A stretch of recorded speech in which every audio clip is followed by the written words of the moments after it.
got so much motherfucking design on right now. Bring it down, bring it down, make it clap. I got 3 old guys on the block, bitches on the line, and you know. Pengertian kredit. Kredit merupakan suatu fasilitas keuangan yang memungkinkan seseorang atau badan usaha untuk meminjam uang untuk membeli produk dan membayarnya kembali dalam jangka waktu yang ditentukan. Pemberian kredit merupakan kegiatan utama bank dan perusahaan pembiayaan yang mengundang risiko yang dapat berpengaruh pada kesehatan dan kelangsungan usaha bank. Dapat disimpulkan bahwa kredit adalah pemberian pinjaman berupa uang atau tagihan yang berdasarkan persetujuan atau kesepakatan antara pihak bank dan pihak peminjam yang mewajibkan peminjam melunasi utangnya dalam jangka waktu tertentu dengan pemberian bunga. Lalu kita masuk di unsur-unsur kredit. Kredit yang diberikan oleh bank atau lembaga keuangan didasarkan atas kepercayaan. Dalam pemberian kredit harus dilihat dari berbagai unsur-unsur kredit. Unsur-unsur kredit menurut Kashmir tahun 2010 adalah yang pertama, kepercayaan. Suatu keyakinan dari pemberi kredit bahwa kredit yang akan diberikan tersebut benar-benar akan diterima kembali di masa yang akan datang. Yang kedua, kesepakatan. Di samping unsur percaya, di dalam kredit juga mengandung unsur kesepakatan antara si pemberi kredit dengan si penerima kredit.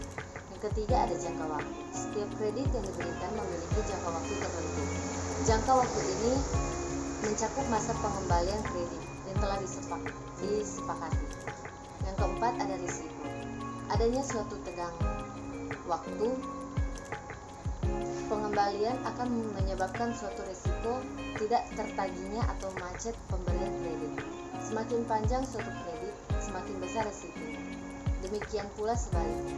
Risiko ini menjadi tanggungan bank, baik risiko yang disengaja oleh nasabah yang lalai maupun oleh risiko yang tidak disengaja, misalnya terjadi bencana alam atau bangkrutnya usaha nasabah tanpa ada unsur kesengajaan lainnya. Yang kelima, ada balas jasa. Merupakan keuntungan atas pemberian suatu kredit atau jasa tersebut yang dikenal dengan nama bunga. Lalu kita masuk di fungsi kredit.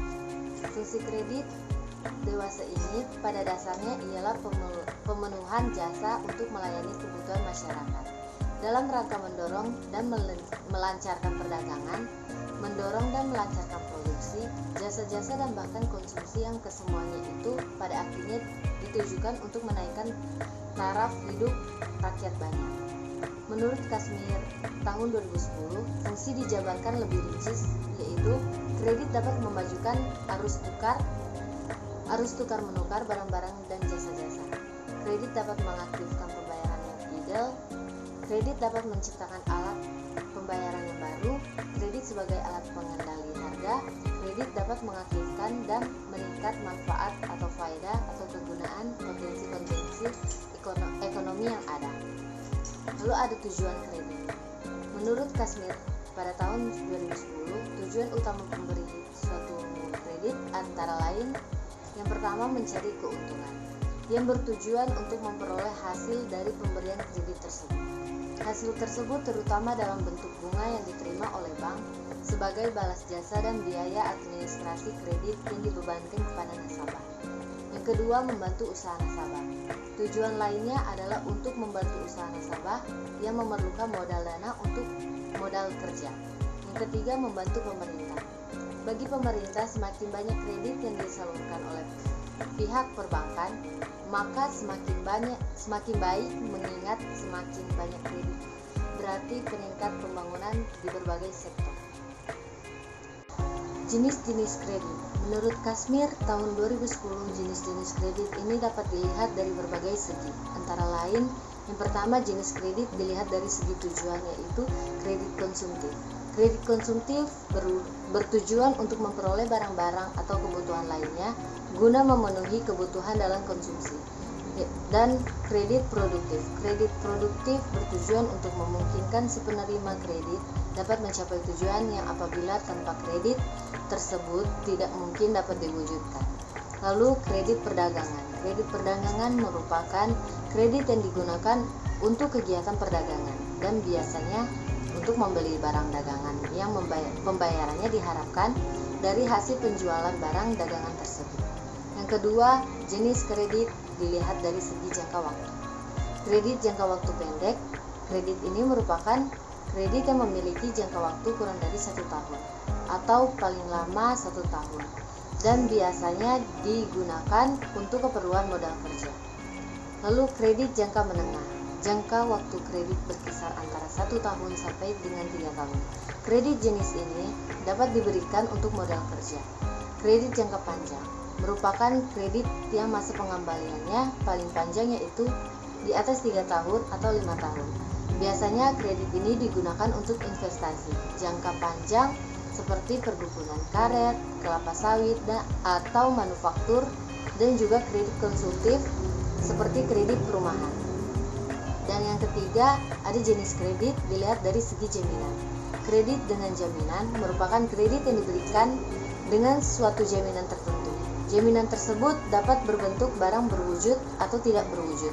Artinya, setiap kredit yang dikeluarkan akan dilindungi sesuai jaminan yang diberikan si calon debitur. Lalu ada kredit tanpa jaminan, merupakan kredit yang diberikan tanpa jaminan barang atau orang tertentu. Kredit jenis ini diberikan dengan melihat prospek usaha, karakter, serta loyalitas si calon debitur selama berhubungan dengan bank yang bersangkutan. Yang keempat, ada jenis kredit dilihat dari segi kualitasnya. Kredit bank menurut kualitasnya didasarkan atas risiko, memungkinkan menurut bank terhadap kondisi dan kepatuhan debitur dalam mematuhi kewajiban untuk membayar bunga, mengangsur, serta melunasi pinjaman kepada bank. Lalu berikut ada jaminan kredit. Jaminan kredit adalah kelayakan usaha berupa arus uang usaha peminjam, namun ada kalanya bank membutuhkan anggungan berupa aset untuk lebih meningkatkan keyakinan dari pihak bank. Kredit berdasarkan jaminan atau agunan adalah kredit jaminan orang. Pemberian kredit dengan jaminan seseorang. Kredit yang semacam ini bersifat kekeluargaan. Lalu kredit jaminan efek. Kredit yang jaminannya berupa saham atau surat berharga tertentu. Lalu ada kredit jaminan barang dan kredit jaminan dokumen. Berikut penilaian kredit. Penilaian dengan prinsip primasi, yaitu yang pertama karakter, kedua capacity, ketiga kapital, keempat condition, kelima kolateral. Dan penilaian dengan prinsip 7P, yang pertama personality, kedua prospek, ketiga purpose, keempat prospek, kelima payment, keenam profitability, ketujuh protection. Dan terakhir ada penyelesaian kredit macet. Yang pertama reschedule, tindakan dengan cara memperpanjang jangka waktu kredit atau jangka waktu angsuran. Yang kedua recondition, bank mengubah berbagai persyaratan yang ada seperti kapitalisasi bunga, pembebasan pembayaran, penurunan suku bunga, atau pembebasan bunga. Yang ketiga ada restructuring, dengan cara menambah modal nasabah dengan pertimbangan nasabah memang membutuhkan tambahan dana. Yang keempat ada kombinasi dari 3 jenis di atas. Yang kelima atau yang terakhir ada penyitaan jaminan. Jalan terakhir apabila nasabah benar-benar tidak punya itikat baik maupun tidak mampu lagi membayar hutangnya.